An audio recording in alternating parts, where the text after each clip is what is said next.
it's AJ Chand here, CEO of Rezo and part of the board here at the Proptech Association of Australia.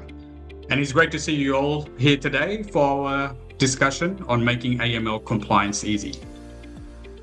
Before I begin, I'm here today on Dharawal land in Sydney. And before I start, in the spirit of reconciliation, Proptech Australia acknowledges the traditional custodians of the country throughout Australia and their connections to the land, sea, and community. We pay our respect to their elders, past and present and emerging, and extend that respect to all Aboriginal and Torres Strait Islander peoples joining us today. I'd especially like to thank the support of Stone and Chalk, who make all of these events possible. And for those of you who don't know Stone and Chalk, it was founded as a non-for-profit in Sydney in 2015 to help fintech startup commercialize and grow. From 40 startups in 2015, it now has around 250 startups in Sydney, Melbourne, and Adelaide, covering all areas of emerging technology, including Proptech. Currently, around 20 Proptechs call Stone and Chalk home. And so thank you very much for Stone and Chalk and the board of the Proptech Association for supporting this webinar. Now, and this is a very important discussion today we're going to have around AML, and I think there's a lot of curiosity around this topic. So new regulation means that real estate agents will need to be part of national AML, anti-money laundering and counter-terrorism financing regime that legally obliges the industry to identify and report suspicious financial activities while working with vendors and buyers. While full compliance does not start until 1st of July 2026, agents and conveyancers are required to enroll with AUSTRAC from March 31st. With its requirements for new policies, processes, and compliance officers, it sounds and feels like a huge additional compliance burden and terrifying consequences if you get it wrong. But how much work is really going to be involved? To discuss this, I'd like to welcome our panelists for today. David Howell from Forms Live Dynamic Methods, Alexander from InfoTrack and Secure Exchange, Steve Grubmeyer from MRI, and Chaz from Easy AML. Gentlemen, thank you for joining me today. And I believe this is a topic that's been on everyone's mind. And looking at the audience today, with the amount of people joining, it definitely is of interest. So thank you all for being here. So what we'll do is we'll jump straight in. And the first thing really I think everyone that wants to know is, well, what is AML really? So that's the topic, that the first topic we're going to discuss. And before we move on, we just need to obviously address all the agents and everyone, real estate agents, and also other Proptechs that are on this call. And I think the first thing we want to discuss is what is AML. So Chaz, we'll go with you from Easy AML. Can you just give me a little bit of a description of what AML is and counter-terrorism funding in Australian real estate actually means? Yeah, so obviously you've got the acronyms of what they mean. In reality, what it is it's an expansion of a system that's been in Australia for around 20 years, and we've all experienced it in one way or the other. So when you sign up for a bank account or an online gaming account, or even when you leave the country and we ask about, you're taking more than $10,000 out, that's all part of the AML CTF system. And what it's about is minimising the risk to Australians, or Australia more broadly, around the impacts of the crime from money laundering. At the end of the day, criminals create a lot of dirty money.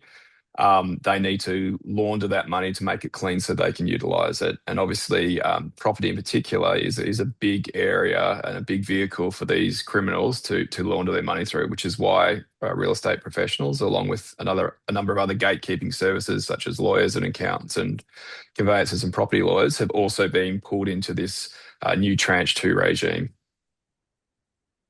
Excellent. Thank you for that, Chaz. So when we talk about Tranche 2 reforms, can you just give me a little bit of definition of what that means? Because there's a lot of names and acronyms getting thrown around here around AML, and there's all these subtitles to it. if there's one thing that you'll get today from all of us is a pile of acronyms. It's loaded with new acronyms and things that you have to learn. So yeah, we'll try to make sure we actually say what they are because it can be a bit of an alphabet soup, as you sort of mentioned when we get talking about it. So tranche two, really, really simple. Tranche one was those businesses I spoke about. And if you think about tranche one businesses, they are the businesses that can directly facilitate money laundering. So, you can wash dirty money through online gaming accounts or through casinos. You can launder it through bank accounts. You can launder it through money remittance organizations. So that was tranche one. Like, where is that dirty money directly going into our financial system? And being moved around to hide where it came from. That was tranche one, and that, as I said, was done about 20 years ago. Tranche two was, well, as a sort of international level, tranche two was decided about, well, it's over a decade ago, almost 15 years ago now, that we would expand this to what was termed gatekeeper services. So they are businesses that we're not saying are willfully involved, but directly or indirectly are helping facilitate money laundering. So if you're a criminal, in the old days, you put into a bank account, you move around a few different bank accounts, and that money is now clean. As they crack down on those tranche one businesses, criminals started to say, well, how else can I move my money around? And they do that through a variety of ways. Like property, you could buy a property, and then you could obviously sell it, and then that money's come from a new legitimate person's loan account, and you've got that sort of dirty money in cash, and you've got electronic money out through the sale of that property. Very simple way you can do it. And there's other things like lawyers and accountants that can obviously help hide or obfuscate where that money comes from. So think about a complex trust or corporate structure. It can become very, very hard to understand who the actual people are behind that. And that's why these other gatekeeping services have been brought in as part of this tranche two change, which goes live, as you mentioned, on the 1st of July. Thank you. Alex, can we go to you now?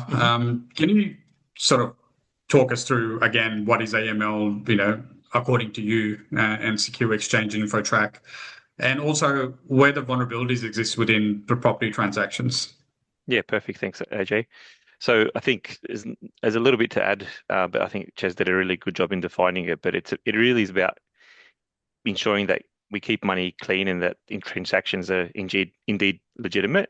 So in real estate, it's closely linked to identity fraud and transactional risk, which is sort of the genesis story of Secure Exchange to a great deal, because criminals can use property to make deals using illicit funds to pretend they're somebody else or to clean their money, as Ches mentioned earlier. So the vulnerabilities that I think we've all identified, and obviously AUSTRAC and the government has as well, is that when it comes to onboarding new clients, when it comes to identifying the source of funds and how we actually handle payments, they're the sort of core vulnerabilities that I believe all products that are in this market are trying to solve for.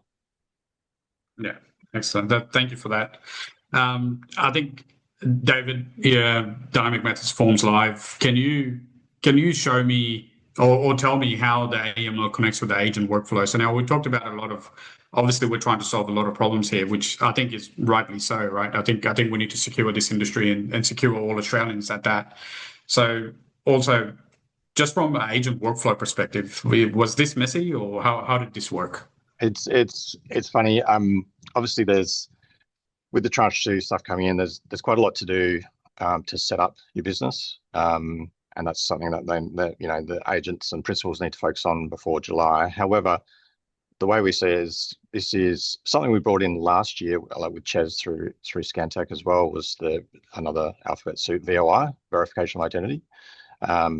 And the way I see it is this is an extension of VOI, because you are verifying the identity of your purchaser or seller or customer, but then you're going an extra level and you're applying a risk assessment on top of that. But in essence, on a day-to-day basis, that's effectively what you're doing. You're assessing the risk of a particular transaction while verifying the identity and knowing your customer on KYC. So there's lots of things going around in terms of how things will be difficult or easy or things like that. However, we see it as, if you're running best practice and you're running through platforms like Forms Live, we make it as easy as possible and kind of just streamline the process through your normal day-to-day routine. How is it done now? Like, obviously you think that the standard would be the KYC and checks around AML and maybe even PEP for that, which is politically exposed persons for everyone on this call. So what happens right now in that aspect?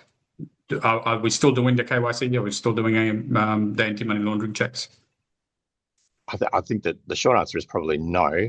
I think there would be a level of it going on, depending on the type of transaction that's out there. But I mean, the advantage of this Tranche 2 is it does kind of define very well in terms of what you have to do to comply, which has always been, the concern around it all from an agent's perspective is, what do I need to do to comply to these rules and make sure that I'm not putting any of my transactions at risk.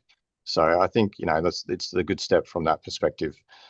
It does, if you're looking at the starter pack that was put out by AUSTRAC, there's a lot more paperwork, which is obviously where we come in and can help out with that, and that's where a lot of the providers like Easy AML can provide too.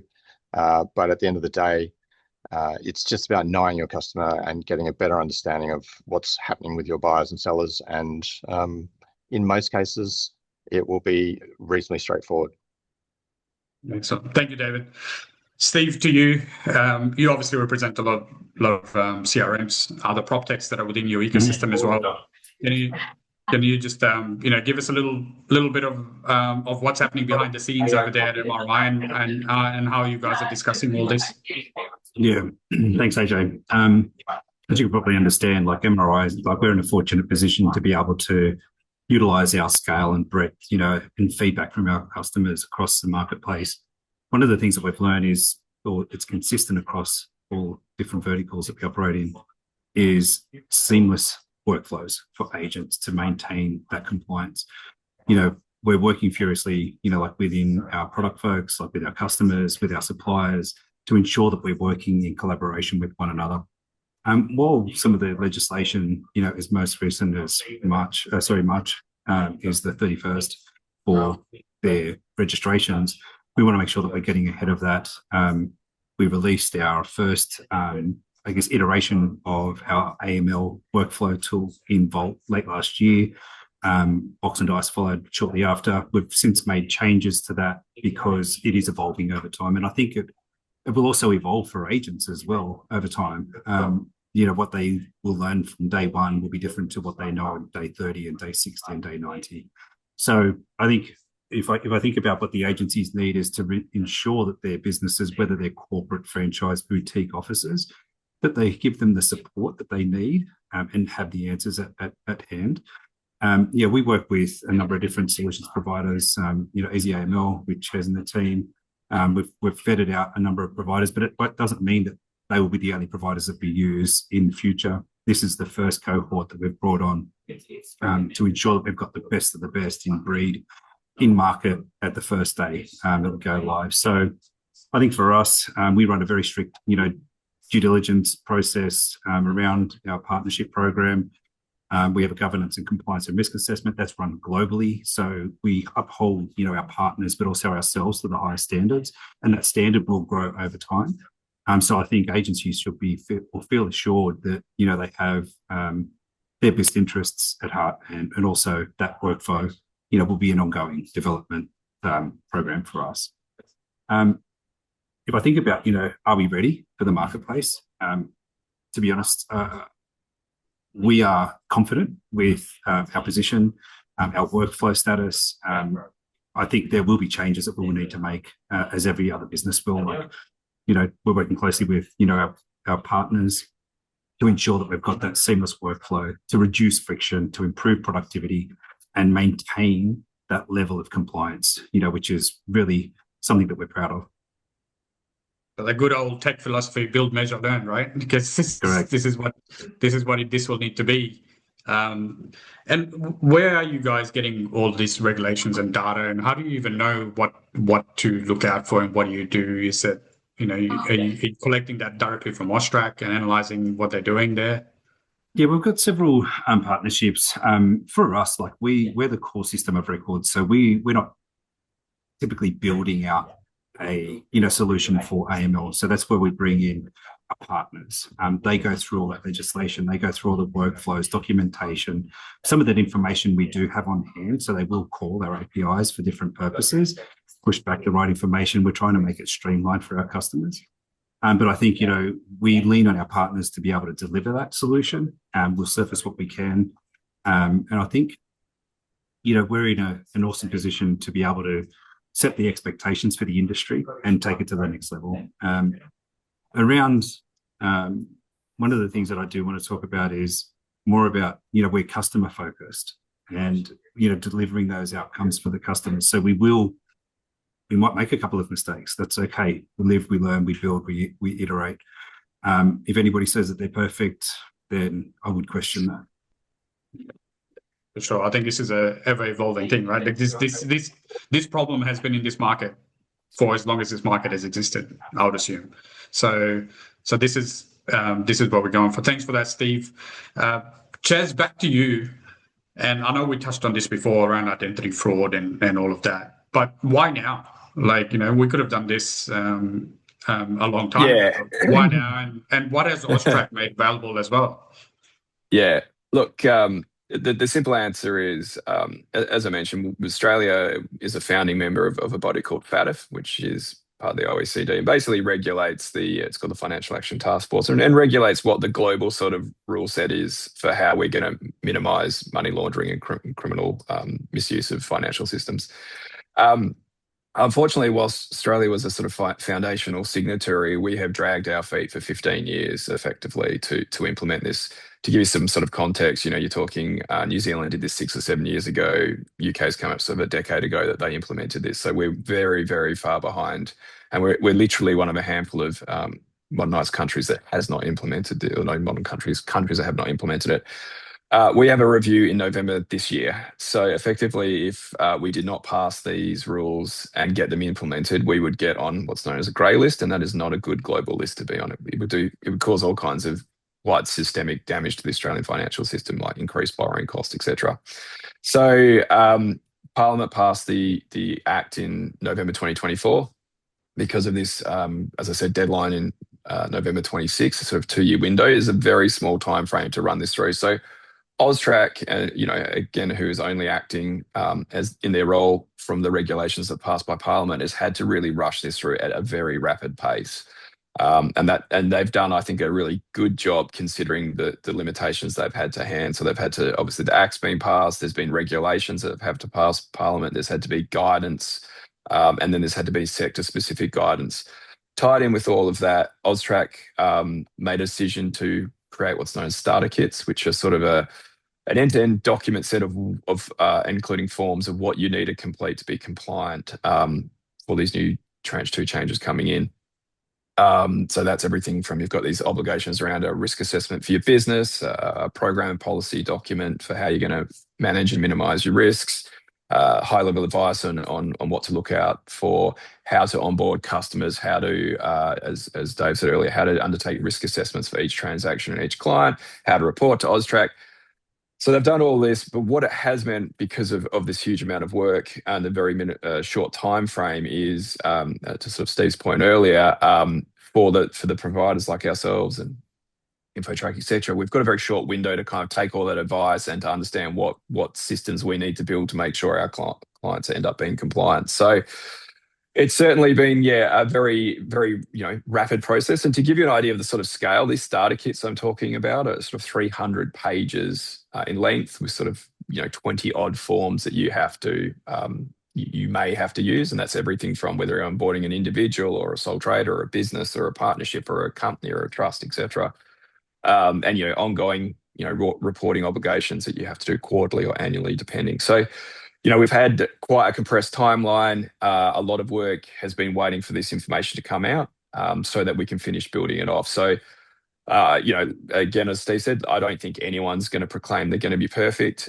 Even currently, AUSTRAC is talking about changing some of the guidance they've already put out or rules they've put out, which for the broader benefit of implementation. So it's actually positive, but it does mean there's going to be a sort of a run to the finish. But, certainly it's not really possible to have been ready 6 or 12 months ago because we just didn't know what we needed to in detail comply with. So it's been complicated. I guess that sort of answers the why now. In a perfect world, we would have passed this legislation 5 years ago with a 3-year window to implement. that's not what's happened, and that's sort of where we are. So we're all dealing with it. And look, to be fair, in the other direction, AUSTRAC has been very clear. As long as you are actively and genuinely participating in this process, they're not going to come out and penalise people for innocent mistakes or small technical errors or hiccups. If you choose not to comply deliberately, then that's a very different story. But I think most businesses, are very much focused on what they need to do to comply. So, as a real estate agent, right? I am a licensed real estate agent. I have sold property in the past before getting into property technology. If I was to navigate this by myself as a licensee of a real estate agency, so you're saying that I'd have to go and read 300 pages of a document, kind of understand it, then implement all those forms into my business, fill in all those forms, then I'm guessing I'm storing these forms somewhere, including identity. Would that be correct as well? Or at least the record that you've identified them, yes. And you have to securely store that for 7 years. So a minimum of 7 years. So yeah, like look, we're on a Proptech event. We're all technologists on this call. Look, I think the simple answer, in my opinion, is I don't think our clients have the time to implement these forms. Yes, obviously it's free versus having to pay a technology provider, but like free in one sense, but what is the actual internal HR cost going to be for you to manage this? Let alone talking about the systemic risk, because if you're manually managing these forms and you've got dozens of forms that you have to fill in, you have to know when to fill them in, how to fill them in, you have to store them, you have to report on these forms. So you've got reports about reports. I personally don't think many businesses could afford to do that, because you might be talking a full-time equivalent employee or a 0.5 FTE. Like, can you really justify that when you can go implement a technology partner for a fraction of that cost? It's totally up to you, but I mean, we're all in technology because we believe that technology is one of the most powerful levers that you can utilize to improve your business, particularly if you're a smaller business. Excellent. Thank you, Chaz. To you, Steve, now, what are the discussions being had around the board level right now around this governance and this change, and obviously all the CRMs that are part of MRI and pretty much all the technology. And this is a pretty big regulatory change, and as someone who's into software development, it just seems like there's going to be a lot of experimentation going on within these platforms to make this available. What are you seeing there, Steve? AJ, I think for us, we're quite fortunate. David Bowie, who sits on the panel with you for Proptech Association, he's been through this in a commercial environment. So he's worked at different organisations. One of the things that we have benefit from is we operate globally. So we're in the UK marketplace, New Zealand, US, and we've looked at some of the reforms out of the UK. In fact, Vault was operational pre-acquisition of the Proptech group. And we did have an AML structure for the UK marketplace. So we took some of those key learnings and brought them back to Australia. Now, at a board level, there is a lot of, I guess I would call it, visibility on where this is going and what we're doing and how we're supporting our customers. Because at the end of the day, we need to make sure that our customers are adhering to, maintaining their regulations around Tranche 2. I'm satisfied, and we are satisfied with some of the solutions that we've got. Again, I'll come back to it will continue to evolve over time. We will go deeper. I think at the surface level, if I refer back to Ches, up until 5 months ago, we didn't know what the final rulings were. So I would only expect both AUSTRAC to firm up their position, also improve the position to make it easier for agents to remain compliant. But it is a priority for us to make sure that we're giving our customers exactly what they need when they need it, and with the least amount of friction possible. If I think about some of the other providers out there, they will be able to operate outside of MRI for the time being. It'll just require a little bit more manual workflow, but they won't be restricted to just working with the partners that we've integrated with. They'll come through as another cohort, so we'll bring them in at some point as well. So more choice, flexibility, freedom to choose, the solution that fits their need. We know that every customer is different. And I think we will have a solution for a majority, I would say 99.5% of all of our customers. Those 0.5% will come back to Chez's manual process. They might only list one property, two properties, a year, or one or two a month. So it might not be worthwhile. But again, that comes down to their reputational risk. That comes down to their processes, if they've got the capabilities in their own business to be able to deliver that and maintain that standard as well. Thank you, Steve. Alex, to you, how long has this implementation taken for Secure Exchange, for example? I'm just trying to get the depth of, how long has this been getting worked on in the background and, now it's coming to form? It's a great question. I think we're really fortunate in Secure Exchange and InfoTrack more broadly, is that governance and governance change is sort of our bread and butter. So, we deal with these sorts of things, and maybe not to this scale. Hopefully, none of us have to do it to this scale too frequently. But if I refer to those Queenslanders on the call, Secure Exchange sort of led the way when it came to dealing with the seller disclosure regime that hit us in August of last year. And through that, we got to sort of validate and understand the behavior and needs of real estate agents when it comes to governance change. And I sort of slightly disagree with some of the statements of the panelists earlier is in respect to readiness. And I think that we, again, quite fortunate in the sense that annually through our business, we do about 5 million checks that are related to what AML exactly is going to be already. So I think we've got the pedigree and understanding to be able to facilitate this really well. And on top of that, when it came to being ready, what we also chose to do or not to do was not to rely necessarily on the frameworks of foreign jurisdictions, rather, building something that was proprietary to Australia. Obviously, like we all have mentioned AUSTRAC, but also gaining the guidance of Grant Thornton as well. I'm sure many of you know Grant Thornton, but they have helped guide us to make sure we're building a product and a solution that is compliant but also market fit.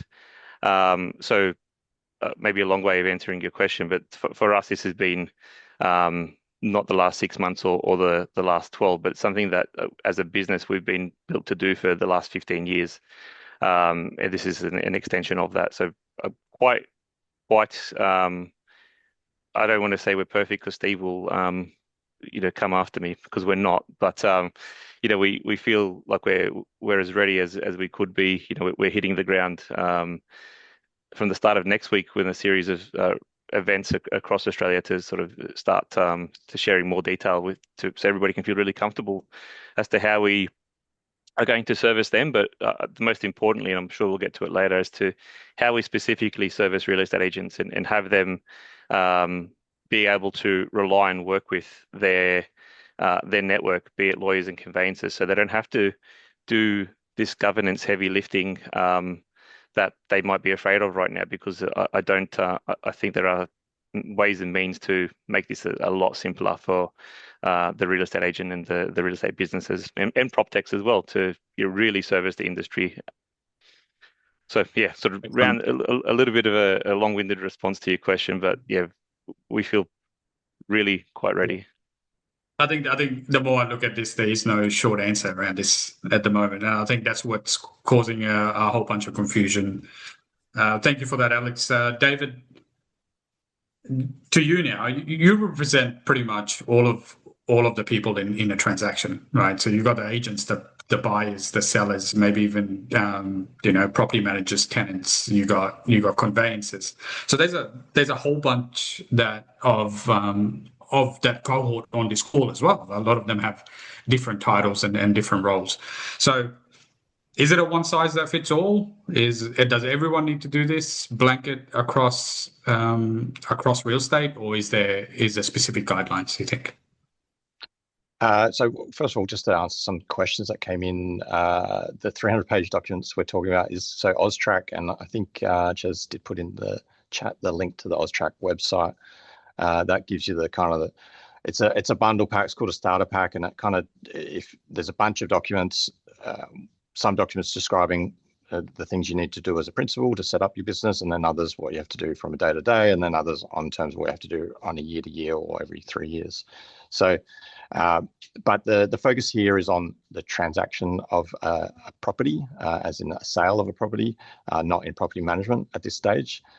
I suspect though that some of these things will start to filter through these different scenarios.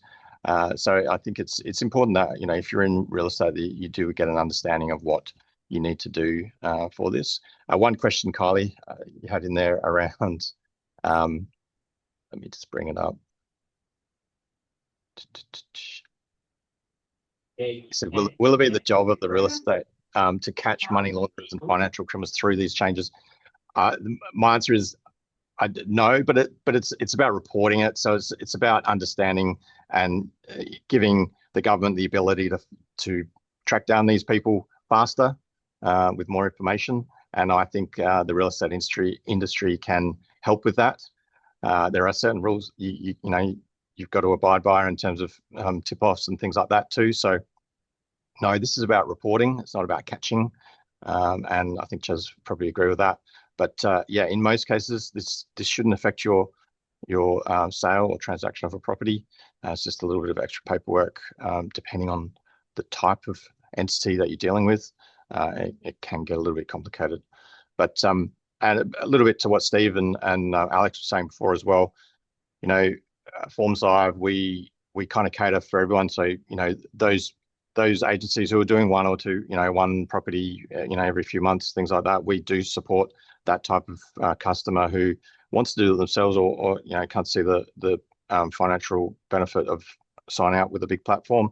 They can do the KYC onboarding and the customer due diligence all through Forms Live. They can track all those, you know, get the identification manually through their own means, and then store it within Forms Live, or go all the way through to a full integration with, say, Easy AML, where while you're setting up your agency agreement, you click a button and it says initiate the KYC AML process, and that starts in parallel. It's all completely hands off, and in most cases will be completely digital. So we'll be supporting all those scenarios and everything between. And yes, it will change over time as things go out, but yeah, for us, it's an extension of what we've been doing all along, which is around forms, compliance, legislation, and bringing Proptech in to make that easier. With Forms Live, does the customer have a choice as to the AML provider they use within Forms Live? Yes. I guess. Yeah. Yes, absolutely. I believe at launch we will have more providers on available than anyone else. We really want to give people choice. Obviously, like I'd love to give a demo today of just how easy it is to connect to Easy AML at the moment. Yeah, it's really, from that point of view, that's what our job is as Proptech, is to try and make this as seamless as possible. This is not about putting fear into the industry. It's all about, well, how can we solve these problems easily and seamlessly and work together. You know, like the great thing I think about, you know, the people in this webinar, you know, from Secure Exchange and MRI, Easy AML and us and Forms Live, we actually, while we do overlap in a lot of things, we kind of all work together as well. So, you know, MRI integrates with Forms Live integrates the Easy AML, and Forms Live into Secure Exchange. So, you know, we're all kind of talking together, and the idea being that we solve this problem together as well, and that our mutual customers don't have to do things multiple times or you know, in an inefficient way. Thank you, David. Now, we've touched on this before, but what is the actual problem we're trying to solve here? Is it you know, when we Chaz talked before and the implications to our financial services, but is it really a problem of fraud? It's in this industry, and that's what we're trying to solve, or is it more, you know, what we've committed to from a financial sense? But Alex, we'll go to you on this one. So I'm trying to get my head around the events that took place in terms of identity fraud, and maybe even some well publicized ones as to why we are in this space now and trying to solve this problem. So if you can take us through and kind of point out what Skew Exchange has kind of seen over the years that were really big risk factors to the property industry Yeah, or absolutely. transactions. Yeah. So a quick little story about how Secure Exchange came to exist. The founder of InfoTrack was trying to secure a property transaction while he was in the UK, I believe, and he was in an instance sent 2 emails by the real estate agent as to where to transfer monies into trust, one being legitimate, one being fraudulent. And from that point on, sort of we endeavored to ensure that parts of a property transaction that are controllable when it comes to managing fraud, we are certainly front and center in doing that. And that was the case when Secure Exchange started 7 years ago and continues to be the case as it extends into AML. So when it comes to the protection of identity, the knowledge of where funds are coming from, as well as identifying anybody that might be politically exposed, they're the problems that, be it Secure Exchange or Easy AML or any other vendor, we're all trying to say, I think, solve the same problem. I think where, more specifically for Secure Exchange, the problem that we're also trying to solve is that of not asking the agent or the consumer to have to do things twice. So how we're attempting to solve that is through the concept that is allowed for within this regime, and it's called reliance. And if you haven't heard about it, I'll give you the cliff notes. Essentially through reliance, one party is allowed to rely upon another for the completion of the AML checks. So InfoTrack and Secure Exchange, we have about 90% of lawyers and conveyancers using us already. So in that instance, a agent with the facilitation of a reliance agreement can simply rely upon the AML checks that have been performed by the lawyer, which we know, again, 90% of the time is likely to come through InfoTrack. So what that means is we don't the agent doesn't have to go through a lot of the arduous sort of transactional work. And also what it does mean is that the consumer doesn't have to do things multiple times, because there will be instances where either the consumer will be asked to do AML checks from their lawyer, from their conveyancer, from their agent, and from any other source. So we are really endeavoring to solve that problem of, avoided data duplication and the replication of work for our agents, but also for the consumers, the clients of our clients. Thank you, Alex. Chaz, to you, how do you deal with complex ownership structures? Obviously, everything's not just bought by mum and dad investors or in their personal names. There's trusts, which are very prominent, and international buyers as well. How do you even go about tackling that? Do you need to verify everyone? Everyone needs to go through checks, directors included? Yeah, it's a great question, AJ. So look, at really high level, what AUSTRAC is trying to do is to understand who are the people behind a transaction. Obviously, as you just mentioned there's lots of complex structures that are completely legitimate, whether that's complex corporate structures in businesses or trust structures. The problem is they're the same sort of methods that criminals also try to use to obscure their ownership of it. So you've basically got to have who benefits and who controls these structures. So we take companies that they're a bit simpler to sort of understand. Obviously, directors, secretaries of a company, are controlling that business. So you have to identify them. That's very clear. And then if it's people that have a direct or indirect ownership of 25% or more of a business, so they're known as ultimate beneficial owners. I should say company. You're required to also verify them. So when I say direct or indirect, if you think about a situation where company A is owned by companies B and C, you need to understand then who owns B and C. And perhaps I have some shareholding in company B and I have some shareholding in company C. And when you add up those sort of averaged amounts that I may control 25% or more, then you'll need to also verify me. Obviously, if I'm also a director, you only have to do the verification once. Trusts, again, are a bit more nuanced, but if you're talking about your general discretionary trust, you need to identify things like the trustee. You need to identify the named beneficiaries who have name specified beneficiaries of that trust as well. So it certainly can be more nuanced than what we've seen in historical property transactions, where generally, if it's a company, it's a director, and maybe it's a trustee if it's a trust. So yeah, these are some areas that they are a little bit more complicated. And again, using the right technology providers will do most of that heavy lifting for you and kind of identify these are the individuals that we need you to identify. And then you do those, what Dave mentioned before, those verification of identity, those know your customer checks on those individuals. Thank you. So what about international buyers then? Because if you've got international buyers transacting into, or maybe even international trust, I'm guessing that these trusts and buyers will be harder to verify simply because they're sitting overseas and they're not following the same guidelines as Australia. So do you think this will deter agents from considering international buyers for sales because it's easier to kind of get an Australian buyer? A sale's a sale, right? Look, I definitely think if you've got two buyers that are exactly the same and one's very simple and one's complex, the likelihood is you might tend to target that. I also think there might be some good opportunities for some businesses to become more specialised in these areas, to be, in not just real estate, but in Tranche 2 businesses in general. More, we look after more complex clients. Perhaps they're higher value, get higher value from looking after it. So I definitely think there is likely to be some businesses that see opportunities from this and really go after it.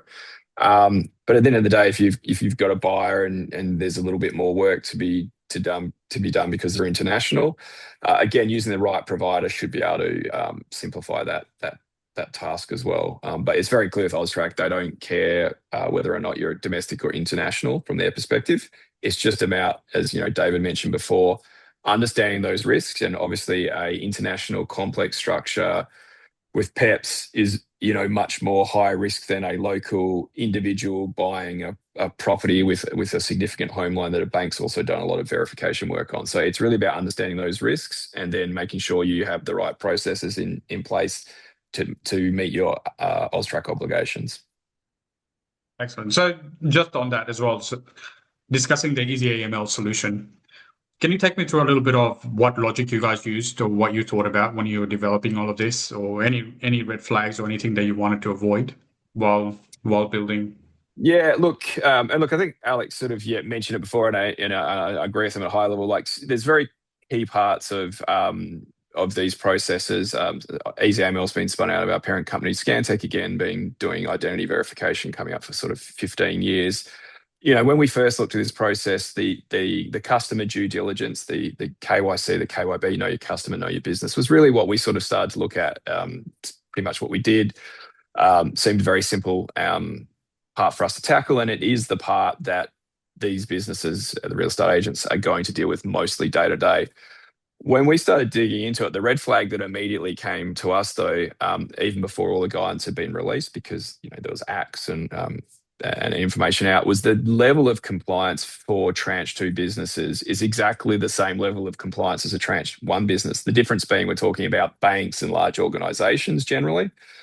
And now we're talking about, in many cases, small, medium, in almost all three cases, small, medium businesses. So you can't just go hire a team of 5 people to manage this. If you're a 10-person company, you go out of business. So the red flag for us really became like, how do we provide an end-to-end tool that does everything from your risk assessments, creating your programs, it's policy and procedure documents, training your staff, doing your customer due diligence on an ongoing basis, and reporting to AUSTRAC and keeping all that information stored and secure for 7 years so that you're meeting all your obligations. How could we build a solution that became relatively cheap? Because there's always a cost, but relatively cheap, particularly when you consider the overhead cost to you if you're going to try and manually implement it. And that was really the red flag at the highest level we were trying to solve. We really think we've achieved, obviously, and another part of that was, making sure we work with great partners like MRI and Forms Live, because we don't want to be, as Steve said, we don't want to be that record of source. We want to be really doing AML well, and we don't want to send, forms out. We really want to just do the bit that really people need to be done right for AML, and let our fantastic partners do what they do really well and handle that sort of day-to-day interaction that our clients are already used to doing. Well, thank you, Chaz. David, to you now. Can we just have a little chat about the workflow integrations that you went through and the logic that you used to go through that? And how do you reduce the friction and duplication of this of all of this data and make it seamless for the agent? Well, I mean, probably the best way is just to do a little demo. If you don't mind, I can share my screen quickly. Sure. And I'll kind of cover off on the two scenarios where, it might be someone who wants to do it themselves. Perhaps they're not, they want to do the onboarding, the KYC, or know your customer and the VOI themselves. So they can actually do that through Forms Live, through the AML forms that we will be putting out there. Now, these are based off the kind of the AUSTRAC starter packs, so where you can start to gather information for your customer. And so here's one I prepared earlier. This is the onboarding for an individual or a sole trader. And perhaps, you don't have all the details because you might not be in front of them filling out this form yourself. You could actually send this off via info request and get the customer to actually fill it out for you, so they can fill out all these details. And this is the beginning of the onboarding of finding more information about your customer. Obviously, part of that process is identity verification, or you must provide certain primary identification documents like passports and driver's license. And so then you can upload those files and save and complete into Forms Live. So it's very, very simple. But doesn't have all the bells and whistles, say, an easy AML process would. Now, obviously, what we will do is these forms will be related to your normal day-to-day forms. So if you've got an agency agreement, this could go straight into this onboarding form for your vendor, or you could connect to a system like Easy AML. So if I go over here to connections, and then I connect to Easy AML, this is connects very quickly because I've done it previously. Now, normally what I would typically do, let's say I'm trying to sign up a vendor to sell a property, and here's one I've got prepared earlier, and the vendor is here myself. I can go straight over here to my AML KYC sidebar, and that loads straight into Easy AML. I can just click submit request, and that effectively starts the process that I just did before with the onboarding, but all through Easy AML. So I can go in here, and in entities, I can list individuals, and you can see here David's popped up. And in the meantime, I've got my SMS here on my phone as a customer, and I start my ID verification process and start answering all those questions. So there's this will be a similar process for Secure Exchange or any other AML provider you got within Forms Live. Correct. I mean, Secure Exchange, I think, will be very interesting as well in terms of how that integrates. Like you were saying before, Alex, you answered one of those questions on the chat about either share. Well, you talked about reliance, about sharing information between businesses, but also, if you're only doing a few transactions, what can you do you want to be able to leverage the technology, but not have to pay a big amount. And I'm sure there'll be solutions for everyone in all those different scenarios. Thank you, David. Steve, to you now. Obviously, MRI's got a lot of CRMs, and so how does the audit trails, the governance, and the CRM integrations? Have you had a chat to the CRMs in your cohort, and how they're going to centralize all this compliance data? Are they going to hold it within the CRM, for example? Yeah. To answer that question, no, it won't be. A lot of that information will be stored with the partners. We're working closely with the partners just to make sure that we've got the right information at the right time for the right reason. So that might mean one product or another. Typically, like a vendor will only go through one CRM, call it an agency at fault. So we won't have to share amongst the CRMs that information. At some stage, we might have, various, for a buyer who is of a property that's sitting within Box and Dice or Eagle for that matter. At some point, we might be able to have that reliance piece sorted to assist or reduce the cost to the customer and then improve the productivity for our client. But I think, the one thing that I think about is, like the risks. We're trying to be risk averse. Like our partners do an amazing job of storing information. They've done their due diligence. You know, the governance, compliance, and risk assessments that we're talking about. They're upholding the highest standards, and we're happy with them holding onto all of that information. Yes, we still hold a lot of information, but we have our own protocols that we sit behind that to ensure that that's safe and secure. You know, the information that we exchange out is on a subscription-based service. So, like if a customer has to subscribe and connect into, you know, an easy AML of sorts, they have to do that, you know, and they license that software across.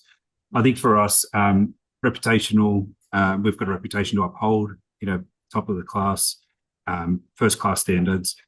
You know, for our customers, they have a risk as well. So we're trying to be risk averse for our customers as well. You know, enabling them to you know, thinking about the corporate entities, the boutiques, even the individual operators across the network. We want to make sure that we can help them remove that risk as well, become compliant, and really take the fear out of the process. You know, we've seen New Zealand go through it. They managed to get through AML. We've seen the UK marketplace. The world didn't stop. All right. So I think, you know, we will continue to roll. Yes, there will be changes, but I think, you know, we can take ease in knowing as long as agents do the right thing, follow the rules. Yeah, like Ches mentioned earlier, if they miss one property or if they don't run that check, in MRI world, you know, we've put certain gates in to stop a property from going live, for example, before they've run an AML check. On the buyer side, it's a little bit different. You know, is it in an auction, private treaty, etc. So they're different scenarios. So we're trying to take into consideration the mass market, you know, which is, you know, 90+% of all transactions, be it sold or for sale, and taking that sort of approach for scale. And that's what gives us the confidence. New Zealand comes to mind a lot. I think, you know, our approach, or the Australian AUSTRAC approach, is similar to a mixture of the NZ and UK, but it is different to both as well. So there's some uniqueness to that. Excellent. Thank you, Steve. Alex, to you now. Take us a little bit around behind the scenes of like how identity verification works and how you guys protect the final stage of the transaction and also the document exchange. I guess for all the real estate agents on here, how does that process work, especially in identity verification? Yeah, I think just before I get to that, but I think one of the points that I think Ches and I and everybody would agree on that, and Steve mentioned that the right partner for an agent or a Proptech is not a partner that is going to take personal identifying information and send it outside a system. That is the biggest of the no-nos, so to speak. Where so I would, if you were assessing vendors, and if that wasn't part of your criteria, perhaps it would, but I'd assume, you know, everybody worth their weight in salt would say they could do that. But for us, as I said earlier, you know, InfoTrack does about 5 million verifications of identity and other associated documents annually. A lot of that is done through lawyers and conveyancers. So we're going to mimic that process for and add it to the other elements that are attached to AML, be it the politically exposed persons and the source of funds. So we'll continue to do it in the way that we have, in the sense that we, be it the agent or the lawyer, will ask a consumer to identify themselves, and that can be done through a liveness check or through the standard way of licenses and 100-point ID, all that stuff that's been around for forever and a day. That will be securely stored within our systems, and then results shared appropriately with, if it's the lawyer doing it first, and then the agent wanting to get access to that, will essentially say to the agent within Secure Exchange, hey, you can now access that report. My product team will hate me saying this, but there'll be not quite a flashing light, but there'll be some sort of flashing light to say it's now ready to be consumed from your end without you having to do any of the heavy lifting, Mr. or Mrs. Agent. And from there, you know, we'll continue to protect the other stages of the transaction, which is the transfer of monies and all the way through to settlement. So Secure Exchange fundamentally won't change apart from this additional layer of ensuring that our clients are A, compliant when it comes to AML, but B, have access to the AML searches that their referral network has already done. Excellent. Thank you, Alex. And I'll agree with you there, right? Identity fraud is it actually comes from mishandling identity and then recirculates into identity fraud. And this has been a huge problem in real estate for a very long time, especially property management and in sales, right? You're photocopying copies of identity licenses, Medicare, 100-point checks, and then you're storing them in a file. And that's historically how it used to be. And storing in Google Drives or trying to secure them is also the same problem. So this seems, so as long as they stay within this AML ecosystem, it's all compliant. They can run the checks and not run the risk of losing this. Okay, just on final before we answer some questions here, I'd like to get some advice from you guys for real estate agents that are on this call today. David, I'll start with you. Can you just give us some advice, all real estate agents that are listening to this call, or maybe even some Proptechs that service real estate agents? Some advice. Well, everyone on this webinar will be sending out information around how, to our customers on how to prepare and be ready. So I think that number one is especially the likes of Secure Exchange and Easy AML. I think as a principle, there's two parts you need to kind of really understand. There's the preparation part, so preparing your business for this change, and then there's your staff and what they want to do on a day-to-day. So you've got plenty of time at the moment to kind of get your head around as a principal, to understand what your obligations will be as a business owner to set up and set some basic policies and things like that. And again, this is where tools like within Easy AML and that, which really make it easy to get an understanding of what your policies and procedures might be. And then I think really the best thing is to really look into and have a read of maybe not 300 pages, or you can. I've had a read of them a few times, but really, try not to stress about it from the perspective that what Chaz was saying is, really this is about knowing your customer better and assessing the risk on a particular transaction. Well, that's really what it comes down to. You want to have a better picture of your customer. And like in the chat, I can see here people are talking about, ID verification is already happening in the conveyancing stage. So a lot of this stuff is already happening in the transaction. It's just being brought forward into it. So a lot of it isn't new. And similar to what Steve said, New Zealand have been doing it, UK have been doing it. Things haven't stopped. Life goes on, and transactions will still occur. So I think best advice is really is stay calm and watch this space in terms of the information that's going to come out from all of us, Form 5, Secure Exchange, MRI, and Easy AML. Cool. So what I take from that is actually you're just identifying the risks earlier instead of getting to the end of the transaction where you're trying to identify the risk there, and hopefully you'll catch these. Everyone will catch these before it gets there. Chaz, do you second that? Do you think that's where it's headed? Yeah, look, yeah, absolutely. And look, I think, tied in with keep calm, I think the big piece is, there's multiple parts to this rather than, put technology out aside for just a moment. There's change management processes that you need to do as part of this.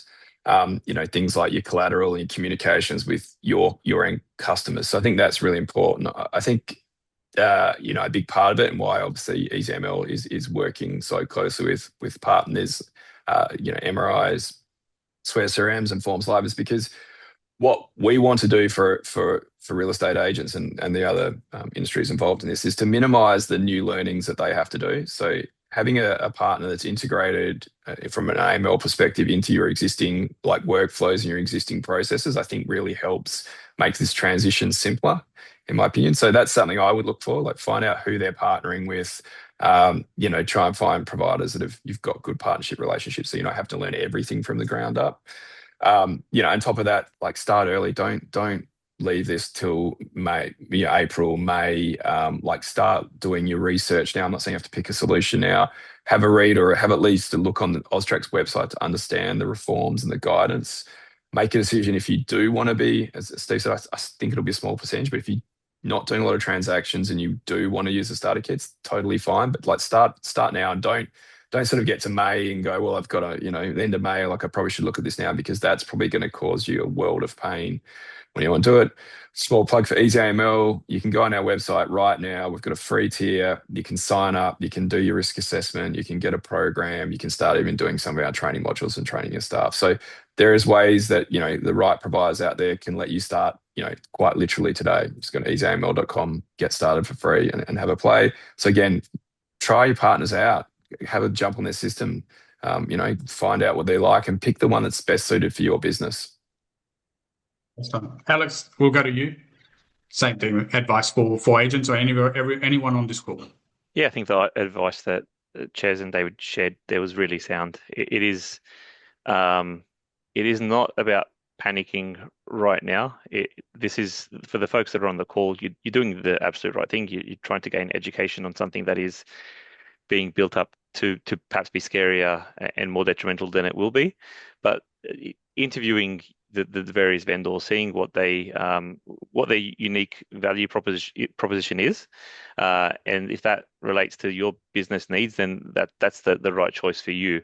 But continuing the education, understanding, and I'm going to take Chez's lead about a shameless plug, but I'll drop into the chat. We're running events, as I said earlier, across 24 different cities starting next Tuesday.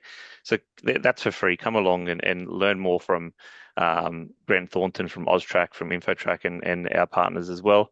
And secondly, it's making a choice that has consumers in mind. I think too often when it comes to real estate technology, we make the choice that is convenient for us, and we end up with a really steep software stack that isn't to the advantage of the people that we ultimately serve. So I would really think about the consumer experience, because I believe an agency can use the way they do AML as a competitive advantage and a unique value prop that when you're in the lounge room is going to make a difference. Yeah, excellent. And to you now, Steve, same advice for everyone on this call. Good point, Alex. I to follow on from that final comment there, I do think that this is an opportunity. It's also a challenge and a risk and a threat for some of our customers. But the best agents will use this as an opportunity to grow their business. They will take it on board. The one thing that everybody has here is we've all got the same rules to abide by. Right? So it's consistent across the industry, regardless of who you are, how big your organization is. So larger organizations, they might have more governance that they have to apply, whereas I think a smaller business might be a bit more nimble. So use those experiences, use your business to your advantage. I think one of the things is doing nothing is not doing something. Everybody's spoken about engage with the suppliers that you have. Engage with our sales team. So MRI's got a dedicated sales team. Engage with them. Find out who the suppliers are that they can reach out to and connect with. There is an opportunity, I think, for us to bring the industry forward. Yes, we are, in some verticals competitors. There's crossover from in this panel, but we're all working on the same goal, and that's to create productivity, performance, and also reduce liability for our customers. I think we're aligned there. Choice, flexibility, freedom of solutions. We have 3 CRMs, so choose your provider accordingly to your business. Finally, I think I'll just say, if I was an agent, I wouldn't leave it until the 31st of March to register. If I was a business, start planning now and make sure that you're well ahead of the incoming changes. Excellent. Well, thank you all. That's all we have time for today. I really appreciate you taking the time. And this is a very important topic. And I think there's a lot of a lot of confusion around this, which I think you guys have made it a lot simpler, especially with the tech that you're building. So I appreciate that. And also to let everyone know on the call that, most of Easy AML, Chaz, Steve, also you're running another webinar on this as well. Alex, David, you'll be doing webinars. So I think you'll be doing webinars for all of your clients separately to this. However, the Proptech Association really wants to help with this change and especially help our upcoming Proptechs as well understand this. So I do appreciate your time. Thank you very much. Thank you to our sponsors and thank you to the Proptech Association board. Have a great day, Gav. Cheers. Thank you very much. Thanks, everybody. Thanks, everyone. Thank you.